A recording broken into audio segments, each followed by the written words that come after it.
진술을 보여주는 인터뷰. 뉴 진수. 문자창에 금지된 단어를 입력하면은 경고장이 뜨고 사용자가 뭘 하는지 화면이 강제로 캡처돼서 차곡차곡 기록으로 남습니다. 바로 북한에서 사용되는 스마트폰 얘기입니다. 최근 KBS 시사기획창 취재진이 북한 스마트폰을 입수해서 그 안에 숨겨진 검열 기능을 분석한 방송이 큰 호응을 얻고 있습니다. 오늘은 이 프로그램 제작한 KBS 오정현 기자와 북한 정보 통제의 실태와 취재 뒷이야기 함께 들어봅니다. 오정현 기자 어서 오세요. 네, 안녕하십니까. 야, 내가 이게 질문지 이렇게 쭉 보니까 참 재밌던데 일단 프로그램 제목이 특이합니다. 삐라와 손전화. 네. 삐라도 뭔지 알겠고 손전화. 네. 스마트폰 그 핸드폰 같아요. 그죠? 네네네. 북한에서 얘기하는 스마트폰. 그렇죠. 네네네. 자, 그래서 이게 비주얼이 아주 네. 되게 선동적인데요. 삐라와 손전화. 이거 맞습니다. 누가 그려준 거예요? 그렇죠. 이거는 그냥 그림을 그리시는 분은 아니고 네. 그 북한 노동당의 선전선동부에서 직관원이라고 합니다. 네. 직관원이 그 선전미술가? 노동당이 그렇죠. 선전미술가. 네. 당이 허가하는 선전물을 그리는 글씨를 직관원. 쓰는 분을 섭외를 해서 저희가 타이틀 의뢰를 했던 겁니다. 북한 지금 현 직관원은 아니고 탈북민이겠죠? 탈북하셨죠. 아이고, 깜짝 놀랐네. 제가 만났으면 네. 지금 여기 없습니다. 국정원에. 자, 그래서요. 오 기자. 삐라와 손전화. 이 둘을 묶어서 제목으로 한 이유가 뭐예요? 이게 그 삐라하고 손전화는 사실 70여 년이라는 시간의 간극이 있거든요. 네. 삐라는 외부에서 북한 안으로 정보를 밀어넣던 가장 오래된 도구고요. 네네. 또 스마트폰은 지금 인민들끼리 정보를 공유하고 네. 또 서로 소통하는 가장 최신의 도구라고 말할 수가 있습니다. 이게 한국 전쟁 당시에 전장을 뒤덮었던 게 이 종이삐라잖아요. 그렇죠. 그런데 이 물리적 전쟁이 끝난 뒤에도 남과 북은 서로 간에 이 삐라 전쟁을 이어갔단 말이에요. 그러니까 서로 체제 전쟁을 벌였던 것이죠. 그렇죠. 우리가 더 잘 살아. 우리의 체제가 더 우월해. 그렇죠. 우리가 훨씬 정의로워. 라고 했던 메시지를 서로를 향해 날렸던 건데 이게 이후로도 계속 이어졌습니다. 네. 다만 그 이제 내용과 성격이 조금 달라지는 거죠. 그렇겠죠. 종이는 저장 장치로 바뀌었고 그리고 그 내용 뭐 날선 비판의 그런 문구들은 이제 한류라는 정보로 통칭되는 한류라는 방식으로 많이 바뀌었어요. 그러네요. 그리고 마침내 그 콘텐츠가 이제 공유되는 스마트폰까지 북한에 널리 보급이 됐습니다. 그러니까 여기까지 들어보면 네. 상식적으로 우리가 정보 장벽이 무너져야 할 모든 조건들이 갖춰진 셈인 겁니다. 그런데 북한과 같은 권위주의적 국가는 이 정보 통제를 체제 유지의 핵심으로 삼거든요. 그렇죠. 그러니까 이걸 그냥 두지 않는 겁니다. 그래서 북한의 스마트폰에는 이 보급을 막는 대신에 그 안에 감시와 검열 기능을 심어놓은 거죠. 제가 삐라와 손전화라고 제목을 지은 이유는 한반도 심리전의 시작과 네. 그리고 그 지금의 현재를 뜻하는 거고요. 정보를 들여보내는 기술과 그것을 막고 통제하는 기술이 벌여온 이 경쟁의 역사를 좀 상징하는 그런 의미였습니다. 그러네요. 듣고 보니까 심오하네요. 네. 자, 정보를 들여보내는 기술. 네. 그것을 막아서 통제해서 체제를 유지하려는 북한. 네네. 이 역사 삐라와 손전화에 담아서 이제 제작을 했군요. 네. 자, 방송 보면은 제작진이 2023년형 네네. 북한 스마트폰 2대를 실제로 구했습니다. 네. 아무래도 처음 전원을 켤 때 야, 이거 어떤 내용이지? 좀 가슴 두근두근했어요. 어땠어요? 네, 맞습니다. 일단 뭐 전원을 켜기 전에 겉모습을 봤을 때는요. 네. 굉장히 유사했어요. 저희가 쓰는 것과 크게 다름이 없는. 그 북한에서 제작한 그렇죠. 그러니까 그게 사실 북한에서 생산한 거라고 얘기는 힘들 거예요. 그래요. 지금 이제 분석된 바로는 중국제 부품을 들여와서 북한에서 조립만 한다. 조립만. 그리고 안에 그 OS를 심어서 조립만 한다라는 그 분석이 힘을 얻고 있고요. 네네. 사실 뭐 확인은 안 되죠. 예. 예, 다만 처음에 그거를 화면을 켰을 때 뭐 저도 사실 이제 나이가 40대고요. 네. 어릴 때 선배만큼은 아니지만 안보 교육을 좀 받고 자랐고. 안보 교육 받았어요? 그러니까 뭐 나만 받은 게 아니고. 네네. 그런데 그 화면 가득히 인공기가 펄럭이는 거예요. 네. 근데 그거를 보고 굉장한 이질감? 뭐 네. 본능적으로 드는 거부감 같은 거겠죠. 이제 네. 그런 것들이 들었고 그 이후로는 사실 굉장히 좀 평범했어요. 그러니까 우리가 쓰는 안드로이드 시스템하고 굉장히 그 안에 달랐고요. 이제 기능 이런 것들이 이렇게 보일 거 아니에요. 그렇죠. 그러니까 제가 뭐 오랜 시간 살펴봤는데 네. 게임도 있고요. 게임도 직접 해왔고요. 그래요? 네네. 우리 그리고 게임하고 좀 달라요? 좀 막 화려하진 않아요. 그러니까 좀 그래요? 약간 단순화돼 있지만 어찌됐든 게임이에요. 네, 게임이 네, 있습니다. 네, 네. 그리고 뭐 전자결제. 우리 QR코드 찍어갖고 결제하는 거 있죠. 네. 그리고 전자책 기능. 그리고 우리가 쓰는 스마트폰의 기능은 아주 비슷한 것들이 있어서 이거 되게 그냥 평범하구나라고 네. 하는데 그게 또 기묘한 거예요. 네. 왜냐하면 이런 그 겉으로는 이게 굉장히 우리가 쓰는 것과 닮아 있고 현대적인 생활 기기인데 이게 조금만 안에 들어가 보면 네. 허락받은 세계만 보여주는 기기라는 걸 우리가 알 그걸 수 이제 있었거든요. 확인하는 취재 과정이었군요. 그렇죠. 일단요. 인터넷이 안 됩니다. 아 그래요? 네, 그러니까 가장 기본인데 그게. 그렇죠. 그러니까 말은 네. 스마트폰인데 바깥 세상을 여는 어떠한 기능 자체가 없는 거예요. 그리고 북한이라는 나라는 기본적으로 그 내부망만 쓰게 돼 있어요. 네. 허가하는 인트라넷만 사용할 수 있게끔 돼 있기 때문에 우리가 네. 흔히 구글에 접속해서 이거 알아보고 유튜브 접속해서 이거 보고 이거 안 됩니다. 네. 그러니까 이거는 제가 뭐 세상으로 난 창처럼 생겼지만 사실은 손 안에 작은 감옥이구나 이렇게 느꼈던 거죠. 그러니까요. 네네. 감옥에서는 우리가 일거수일투족을 또 감시받잖아요. 아, 그렇죠. 감옥이라는 표현 쓴 게 네네. 자, 일거수일투족을 감시받을 수밖에 없는. 그럼 과연 그 북한의 그 휴대폰, 제가 스마트폰, 휴대폰 두 가지 이제 그 어떻게 보면 병행해서 쓸게요. 북한의 휴대폰은 어떤 식으로 그 휴대폰 소지자를 감시하는지 이제 하나하나 좀 이렇게 얘기를 해볼게요. 네네. 자, 영상만 지우는 것도 아니었다. 네. 오빠라는 말까지 못 쓰게 하고 네. 사용 화면을 자주 캡처해서 기록으로 남기로 했다. 제가 그 얘기를 들었거든요. 네네. 자, 취재팀이 확인한 기능 가운데 가장 인상 깊었던 부분은 어떤 거예요? 일단은 예. 저희가 그 한류라는 것을 탐구하기 시작했잖아요. 네네. 북한 내 한류. 그러니까 이 스마트폰에서 한류 콘텐츠를 볼 수 있을까? 요걸 한번 검증해 봐야 하는 거예요. 네네. 그래서 그 스마트폰에 마이크로 SD 카드의 태양의 후예 동영상을 넣어서 네. 꽂아봤습니다. 네. 그러니까 인식이 돼요. 그래서 제목도 나옵니다. 태양의 후예 뭐 어찌고 저찌고 나오는데 네. 그래서 재생을 눌러봤더니 누르자마자 미안합니다. 이 동영상은 재생할 수 없습니다. 라는 광고창이 뜨고 곧바로 그 동영상이 완전 삭제가 되는 거예요. 그래요. 그러니까 그 SD카드 자체에서 삭제가 됐어요. 놀라운 기능이죠. 네. 사실은 이게 뭐 그 댓글을 보니까요. 어느 누군가가 태양절의 후예라고 했으면 안 걸렸을 거 아니냐. 약간 우스갯소리긴 네, 하지만 우스갯소리죠. 네. 태양 한 글자가 빠졌네요. 절만 넣었으면 됐는데. 근데 사실 그런 아깝다. 원리로 작동하는 건 아니고요. 그러니까 이게 파일에 그 서명 시스템이라고 해서 우리가 그 붉은기라는 서명 시스템이 국가가 허락한 파일에 별을 달아줍니다. 이 빨간 별을 달아주는 그 파일이 아니면 안 열리는 거예요. 안 열리는 거예요. 네네. 그 붉은 별이 달린 그 파일만 열리고 공유도 네. 가능하고 저장도 가능하고 이런 그래요. 거죠. 네. 자, 그래서 오빠라는 단어 하나까지 이렇게 막는 걸 보면 네. 북한 당국이 단순히 한국 드라마 퍼지는 거 이런 걸 두려워하는 게 아니고 그 이상을 보고 있는 것 같아요. 맞아요. 이게 북한에서 한류를 가장 자연스럽게 받아들인 그 세대가 있어요. 그게 네. 북한판 MG라고 불리는 네. 장마당 세대거든요. 장마당 세대. 네. 그러니까 국가 배급보다 이 장마당에서 시장 논리로 네. 자급자족하면서 자란 세대여서 네네. 뭔가 체제 수능보다 이런 거 되게 좋아합니다. 막 이런 고가의 장비 사는 거 좋아하고 또 한류 굉장히 자연스럽게 보고요.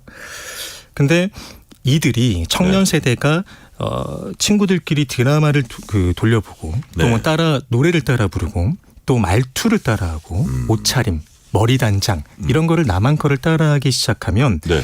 일종의 밈 혹은 하이 문화처럼 박일 수 있다는 거예요. 생활상에요. 그러니까요. 근데 북한 당국이 두려워하는 게 바로 이 지점입니다. 그러니까 드라마 한 편을 그냥 보는 개인보다 네. 이런 비슷한 말투, 나만의 말투와 취향을 공유하는 청년 집단이 생기면 국가가 허락하지 않은 언어와 문화가 네. 이들 사이에서 이제 공통의 감각이 되어버리는 거예요. 북한 체제는 그거 무서워하겠죠. 안 되죠. 예. 당연히 그걸 허락할 수 없는 것이죠. 네네. 자, 그렇게 통제하는 기기라면 스마트폰 별로 안 퍼질 것 같기도 한데, 자, 이동통신 개통이 785만 회선이다 이런 집계가 있더라고요. 네네네. 왜 이렇게 늘어나는 거예요? 그러니까 사실 그 북한 당국 입장에서 스마트폰 없는 게 낫겠죠. 네. 그런데 또 그럴 수가 없는 거예요. 왜냐하면 기본적으로 북한이나 나라는 네. 그 북한 당국은 우리가 선진 문화와 선진 기술을 당신들에게 인민들 너희들에게 충분히 제공할 수 있어라는 이 선전 체제 선전이 필요한 거예요. 그리고 스마트폰을 통해서 어쨌든 체제 선전을 또 해야 되네요. 그럼요. 그리고 또 이 서구에서는 이런 기술들이 계속해서 발전해 나가고 있는데 우리의 인민들은 그거를 알고 있으면서도 사용하지 못하면 불만이 생길 거 아닙니까?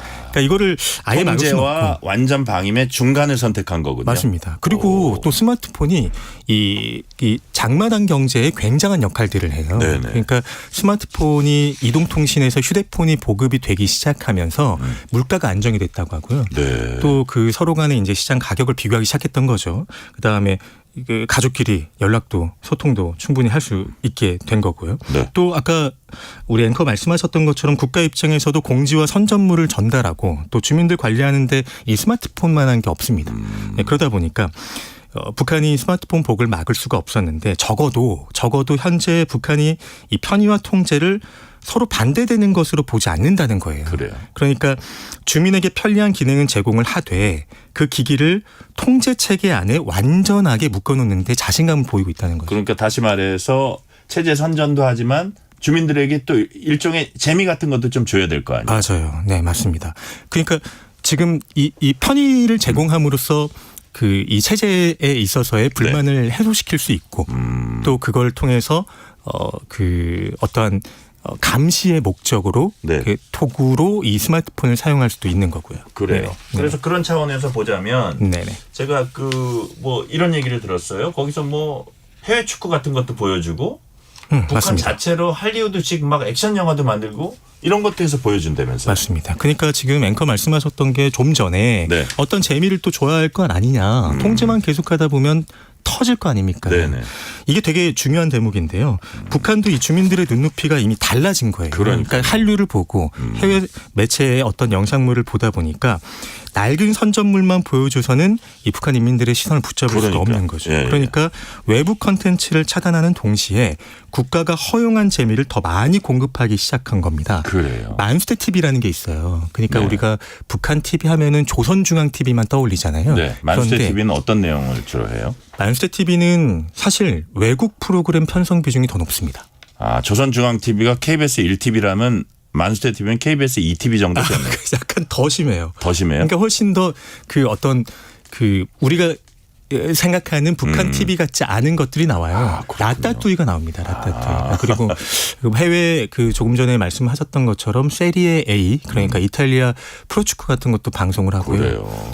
네, 그러니까 이렇다 보니까 그 예전에 정보 통제가 주민의 눈을 그냥 가리는 방식이었다면 지금은 볼거리를 골라주고 시선을 다른 곳에 붙잡아주는 방식으로 진화를 한 거죠. 그렇군요. 네네. 자, 그래서 그럼에도 불구하고 보여주면서도 또 이제 정보 통제 감시의 눈길은 강할 겁니다. 자, 다큐멘터리에 백공구 그룹바라는 조직이 이제 등장을 합니다. 어떤 일을 하는 조직이에요?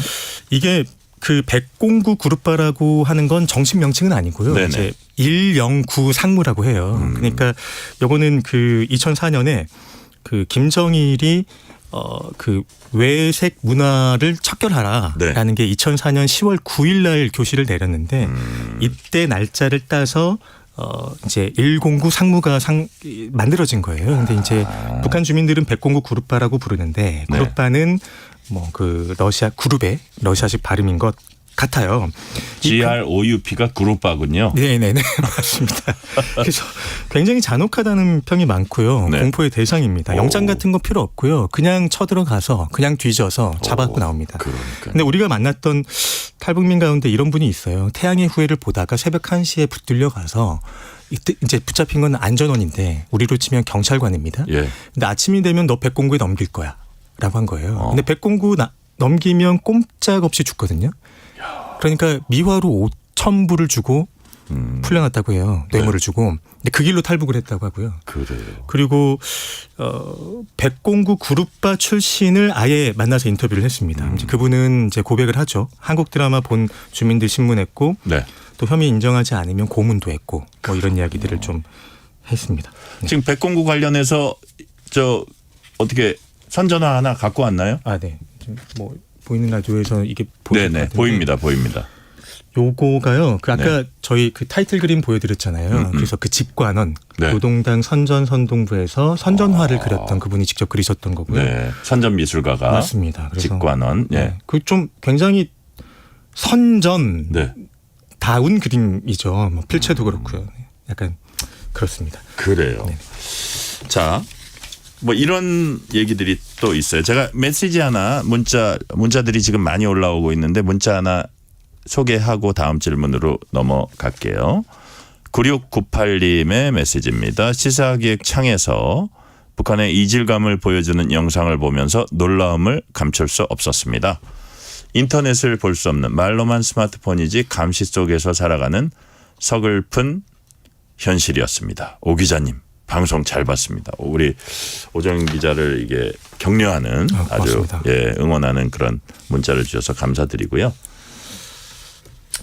자, 예를 들어서 스마트폰이 나름대로 검열을 하고 화면까지 막 삭제하고 이럼에도 불구하고 감시 조직은 감시 조직대로 24시간 가동되고 있다 이렇게 봐야 되네요. 그렇죠. 그러니까 사실은 제가 이거를 취재를 하면서 네. 저는 그렇게 생각을 했어요. 디지털 감시가 공고히 이제 만들어지면 네. 그동안에 이제 북한의 인적 감시는 대체되지 않을까라고 네. 가설을 세워봤는데 취재해본 결과 전혀 그렇지 않아요. 네, 그러니까 사람의 감시를 대체한 것이 아니라 아예 하나 덧붙은 것이더라고요. 그래서 원래 북한에는 국가보위성부터 뭐 사회안전성, 그러니까 우리 뭐 인민반이라고 하죠. 그러니까 그 전통적인 인적 감시원이 아주 촘촘하게 짜여져 있는데 여기에 이제 디지털 감시가 더해져서 네. 예전에는 뭐 이웃의 신고를 피하고 단속원이 오는지 뭐 이런 것만 좀 살펴봤으면 되는데 지금은 사람의 눈을 피하더라도 이 손에 들고 있는 손전화 네. 요게 기록을 남기거든요. 그러니까 우리가 영상에 뭐 이걸 봤다라는 게 과거의 기록까지도 요걸 털어보면 다 나오는 거예요. 그러니까 전통적인 인적 감시, 디지털 감시 또 네. 법 처벌도 강화됐거든요. 그러니까요. 그러다 보니까 여러 겹으로 이게 다 포개져 있어요. 정보가 들어오는 길은 남아 있어도 그것이 이제 사람과 사이로 전달되는 길은 완벽하게 차단이 되어 있다. 이렇게 저는 판단을 했습니다. 그래요. 네. 자, 어느 정도 북한 체제가 자신감을 보이는 부분은 뭐 이탈리아 축구를 보여준다든지 할리우드식의 액션 영화를 만들어서 보여준다든지 이런 부분에 그러니까 국민들을 어느 정도 만족시키는 그런 부분들은 또 하면서도 네, 그렇죠. 감시는 네, 핸드폰 상으로도 아니면 직접 인적으로도 맞습니다. 결코 소홀히하지 않는다. 이런 부분은 이제 취재를 통해서 확인하셨고요. 아까 처벌 강화 말씀하셨는데 제가 언뜻 그 북한 관련 뉴스 이전에 본 거 보니까 청소년들에 대해서도 그렇게 이런 거 잡히면은 되게 가혹하게 처벌하는 그런 네, 거 맞습니다. 같더라고요. 저희 다큐멘터리에서도 다뤘고요. 네. 그러니까 아까 우리가 장마당 세대를 타깃으로 한다라고 했잖아요. 그러니까요. 이런 정보 통제가. 그러니까 이 반동사상 죄송합니다. 네네. 반동사상 문화 배격법 이게 처음 2020년에 반동사상 문화 배격법 이게 예. 2020년에 생겼고요. 예. 그러니까 3년 동안 이제 3대 악법이라는 게 생겼거든요. 그다음에 청년 교양 보장법. 네. 여기 청년이라는 글자가 아예 들어갑니다. 그다음에 평양 문화어 보호법. 이라고 해서 우리가 3대 악법이라고 불리는 건데 네. 이 세 개의 법이 내용이 그렇습니다. 그 한류를 보고 네. 단순하게 말하면요. 한류를 보고 시청 유포시키고 그다음에 거기에 등장하는 나만의 머리, 나만의 말투 이런 거 사용하면 처벌하겠다는 거예요. 근데 그 처벌이 또 중형이잖아요. 중형 정도가 아니고요. 사형까지 명시돼 있어요. 사형 네네. 혹은 수용소 이런 그렇죠. 거죠. 교화소로 보내는 거죠. 오. 네네. 우리로 치면 교도소입니다. 그러니까요. 네네. 네. 자, 그래요. 그런 어떤 무시무시한 처벌 이런 걸로 또 통제를 하고 스마트폰 자체로도 통제를 하고 인적으로도 네. 저 감시원을 통해서 통제를 하는 그런 저 상황을 말씀하셨고요. 자, 이른바 한류가 북한 내에 유입되면은 주민들이 서방이나 한국 문화에 눈을 뜨고 네. 그런 흐름이 확산되면은 북한 체제도 결국 무너지는 단초가 될 게 아니냐 이런 뭐 얘기들 많이 하잖아요. 많이 오래 했죠. 오래 굉장히 했죠. 오래 했죠. 네. 자, 이 부분 오정인 기자가 이번에 쭉 취재하면서 이 관련해서도 좀 생각을 했을 거예요. 어떻게 봐주셨어요? 뭐 솔직히 고백하면 네. 저도 이제 북한 문제에 있어서 크게 관심을 두지 않았을 때는 방금 말씀하셨던 그 담론이 오랫동안 주요 담론이었기 때문에 네. 그럴 것 같았어요. 저도. 그런데 지금 우리 쭉 살펴봤잖아요. 통제의 강화와 디지털 감시망의 구축과 그리고 체제의 고도화까지 이루어지고 있단 말이에요. 그러니까 그런 사이 이런 것들로 인해서 정보가 들어가는 속도보다 네. 체제가 고도화되고 통제가 강화되는 속도가 더 빨랐던 겁니다. 그러니까 우리가 한류가 들어오고 스마트폰이 보급되고 사람들 사이의 연결이 늘어나면 정보의 벽도 자연스럽게 무너지지 않을까? 우리가 살아온 사회의 경험을 그대로 북한에 투영시켰던 것 같아요. 그러니까 우리 문화의 힘 이런 거는 네네. 이게 정보 강화 이거 저 통제 강화 이거보다 더 셀 것이다. 이런 우리가 가설을 갖기 쉽잖아요. 그렇죠. 그러니까 북한이 어떻게 체제를 내구성을 키우고 있는지에 대해서 우리가 너무 단순하게 생각했던 것이 아닌가. 그래서 우리가 북한 붕괴 임박론을 기대를 했을 때 네. 이게 왜 이루어지지 않지? 한류가 들어간 지는 30년이 넘었는데 네. 이게 왜 일어나지 않는 거야라는 궁금증이 이거 한번 이유를 그러면 탐구해보자라는 게 이번 다큐멘터리의 이 기획의 시작이었어요. 그래요. 사실은. 네. 예. 그래서 뭐 그 다큐멘터리를 보시면 아시지만 왜 그렇게 되지 않았는지에 대해서 쭉 탐구해보는 내용들이 등장합니다. 한번 뭐 유튜브를 통해서 보셔도. 네네. 네네. 감시 체제, 통제 체제 이게 생각보다 훨씬 더 공고하다. 그렇죠. 자, 그런 것이 사실은 북한 체제가 우리가 그냥 생각만 하기에는 뭐 총생산도 낮고 속으로 불만이 있을 것 같은데 왜 저렇게 유지되지 하는 부분하고도 연결이 돼 있겠네요. 결국은. 그렇죠. 그러니까 어떤 뭐 정보가 유입되고 주민이 각성하고 집단적 저항으로 이어지고 네. 결국에는 체제 붕괴가 이렇게 직선으로 지금 나열했던 것들이 직선으로 이어질 거라는 믿음은 제가 계속 강조하지만 이 북한의 내구성과 통제 능력을 지나치게 순진하게 바라본 것이죠. 과소평가하는 거예요. 그렇죠. 네네네. 내구성, 북한 체제의 내구성, 통제 능력.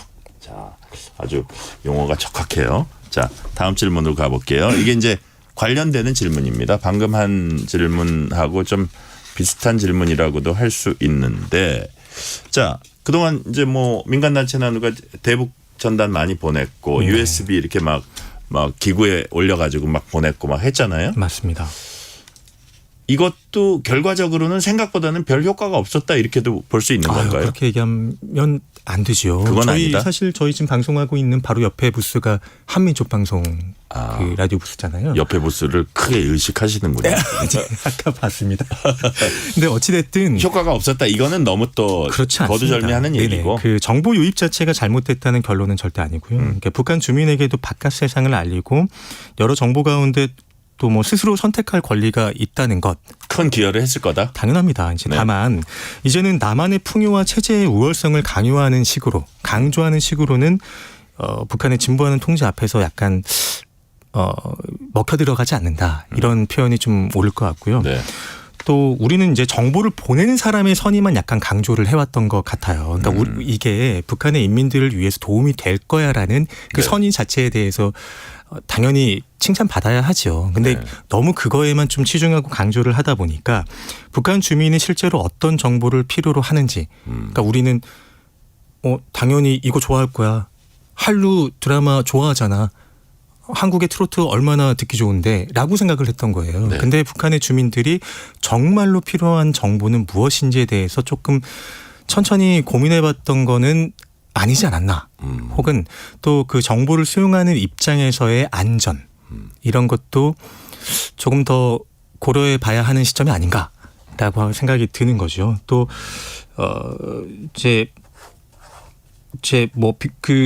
이걸 이어서 얘기하자면 네. 이제 정보 전략의 중심이 우리가 무엇을 보낼 것인가가 네. 아니라 그들에게 필요하고 안전한 정보는 무엇인가로 좀 생각을 바꿔볼 필요도 있겠다. 공급자 중심이 아닌 수요자 중심이다. 이렇게도 이제 얘기할 수 있는데. 네, 제가 좀 돌려서 얘기했습니다. 네. 방금 하신 말씀을 조금 더 이제 뭐 비슷한 질문일 수도 있지만 우리가 예를 들어서 대한민국이 그 재미있는 남녀 간의 로맨스를 그린 이런 뭐 드라마라든지 아니면 약간 감성을 자극하는 우리 젊은 세대 혹은 뭐 중장년 세대 젊은 감성을 자극하는 노래라든지 네. 당연히 북한 사람들은 이런 거 못 보니까 이거 보면은 막 그냥 열고 막 속으로 막 가슴이 요동치고 이럴 거야 이러고 과신하는 좀 경향이 솔직히 있거든요. 근데 그런 것들을 너무 단순하게 볼 게 아니라 조금 더 종합적으로 분석적으로 이렇게 좀 살펴보고 맞습니다. 접근할 필요가 있다 그런 뜻인가요? 그렇죠. 그러니까 우리가 사실은요 이게 기인했던 바가 그 소비에트가 붕괴되는 현상을 보면서 네. 저거 봐. 소비에트는 그 미국 대중문화에 대한 열망이 있었어. 딱 들어가니까 그냥 물이 벽으로 파고 들어가지고 장벽이 확 무너지듯이. 네네. 그거를 보고 그러면 우리가 문화 강국이 됐고 한류라는 콘텐츠가 훌륭해졌으니 네. 이걸 통해서 나만의 풍요를 보여주고 나만의 자유를 보여주면 저쪽도 균열이 생길 거야라는 믿음이 막연하게 있었던 거죠. 그렇죠. 근데 막연하게. 사실은 네. 소비에트하고 북한이 조금 달라요, 상황이. 소비에트는 어느 정도 경제력을 갖춘 사회였던 것이고 네. 북한은 사실 지금 그러지 못한 상황인 것이요. 그다음에 더 폐쇄적이다 이거죠. 그렇죠. 더 그러니까 폐쇄적이다. 통제하기도 좀 더 쉬운 거예요. 맞습니다. 네네. 뭐 간단하게 말씀드리자면 그렇습니다. 네. 네. 자, 이런 각도에서 한번 비슷한 질문을 또 드려볼게요. 북한은 남한을 더 이상 통일의 상대가 아닌 적대적 국가로 규정을 했습니다. 맞습니다. 네. 자, 이런 두 국가로 밀어붙이는 배경에 정보 통제에 대한 자신감, 우리가 지금까지 말해왔던 정보 통제에 대한 자신감도 포함되어 있다고 오 기자는 보세요. 저는 어느 정도 그렇다라고 생각이 듭니다. 뭐 다만 온전히 그것만으로 모두를 설명할 수는 없겠죠. 또 중국과 러시아의 그 관계가 있고요. 그러니까요. 돌아온 친구들이죠. 이 국제 정세에 대한 변화, 또 핵무력에 대한 자신감들이 섞여서 작용을 했을 거라고 생각이 드는데요. 네. 다만 북한이 21세기에도 주민을 계속 통제할 수 있다는 자신감을 갖게 된 아주 중요한 축이 이 정보 통제라고 생각이 들어요. 그러니까 과거에는 남한의 발전상과 네. 한류가 계속 들어오면 뭐 체제의 정당성이 흔들릴 수 있다는 불안이 네. 컸을 겁니다. 네네. 북한 정권은요. 그런데 지난 30년 동안 한류가 스며들었거든요.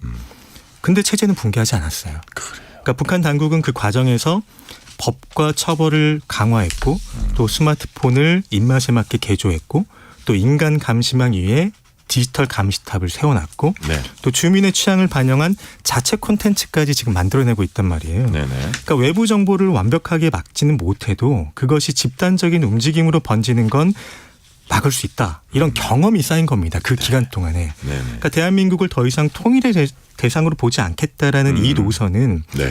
남한의 단절을 감수하고도 체제를 유지할 수 있다는 자신감 없이는 좀 내놓기가 어려운 선언인 거거든요. 그래서 그 자신감의 한 축에 이 인민의 심리를 완벽하게 장악할 수 있는 정보 통제 시스템이 있다라고 방송에서는 일단 저희는 판단을 했습니다. 그래요. 네네. 자, 마지막 질문을 드리기 전에 지금 촉보가 들어와서 민주당 전당대회 예비경선 컷오프 당대표 예비경선 3명이 통과했는데 김민석, 정청래, 송영길 의원이 당대표 예비경선을 통과했다는 말씀 드리면서 마지막 질문 드릴게요.